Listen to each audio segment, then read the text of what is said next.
You could probably not turn on your TV or look at a TV anywhere in America without hearing about the Mueller report and how some Russians had meddled in the U.S. election, right?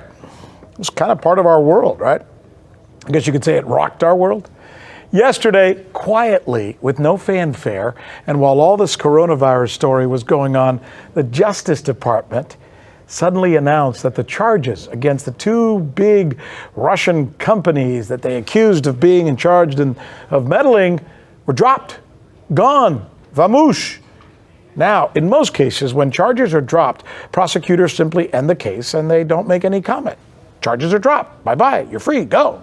In this case, they're saying that even though the companies are free to go, charges are dropped, the case is over, dismissed, they're still guilty. Huh? It's a reminder of how we were wrapped up in 3 years in the most ridiculous, useless story I think I've ever encountered in my lifetime. And this was a major piece of it. This was, for anybody who forgot, that Russian troll farm where this Russian company, the Internet Research Agency, put out a bunch of social media posts that were deceptive. Most of them had nothing to do with the election, and most of them came after the election.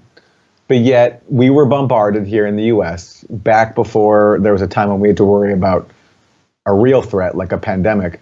We were bombarded with propaganda telling us that this Russian troll farm was sowing chaos and destroying our society and had helped elect Donald Trump, had installed him in the White House. And as part of that, these Russian troll farm employees and their company were indicted. But the problem is the Russian troll farm actually showed up in court and they fought the case and they got discovery. I think the Mueller team didn't expect that to happen. They never expected them to show up in court and challenge their bullshit. That never did, right? Wow. No, they didn't. What have you seen any reaction to this that is worth mentioning? Well, honestly, I stopped paying attention to the Russiagate Kool-Aid drinkers because the only utility or worth they have in terms of speaking publicly on this issue would be if they're apologizing and saying, we got this wrong and we wasted everyone's time. Other than that, right now we're dealing with a national crisis and we have to focus on that. And it just, as we're dealing with this national crisis, it just underscores all the more what a complete joke the last 3 years were, when there's all this stuff going on.